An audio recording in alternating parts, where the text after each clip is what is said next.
Conjoint istiopubic rami. Inferior ramus of pubis continuous with the ramus of ischium. Combinedly, they are known as conjoint istiopubic rami. There is one small elevation present in between them. There is a joining area of both ramus. Conjoint istiopubic rami that is situated according to anatomical position at the medial side of obturator foramen. This conjoint istiopubic rami, according to anatomical position, it has two border and two surfaces. This one that is upper border, this one that is lower border, this one inner surface, and this one outer surface.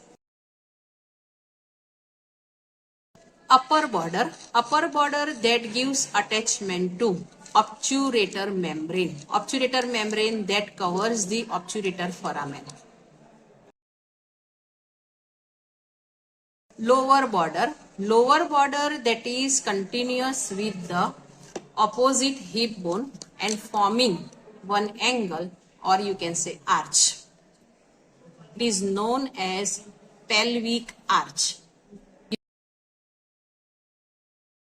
You can see istiopubic rami of left side, istiopubic rami of right side, and this one pubic arch. Lower border of the istiopubic rami that gives attachment to two fascia, that is fascia lata that is a deep fascia of the thigh, and collis fascia that is a superficial membrane of, you can say, perineum. Two surfaces, outer surface and inner surface. Outer surface that gives attachment to obturator externus at the boundary of obturator foramen. Another muscle that is origin of adductor brevis. Mainly, adductor brevis fiber originated from ramus of pubis. Lateral to it, here you can see another muscle originated, that is, you can say, gracilis muscle. Gracilis muscle also mainly originated from, you can say, inferior ramus of the pubis. And another muscle that is adductor magnus. Adductor magnus muscle mainly originated from ramus of ischium. Inner surface of, you can say, conjoint istiopubic rami that gives attachment to perineal membrane. Perineum, that is this area that is known as perineum. Inner surface of, you can say, conjoint istiopubic rami, it is divided into three parts: upper part, middle part, and lower part. Upper part of, you can say, this rami that gives origin to obturator internus muscle, that means at the boundary of obturator foramen. Middle part that gives attachment to deep transverse perineal muscle,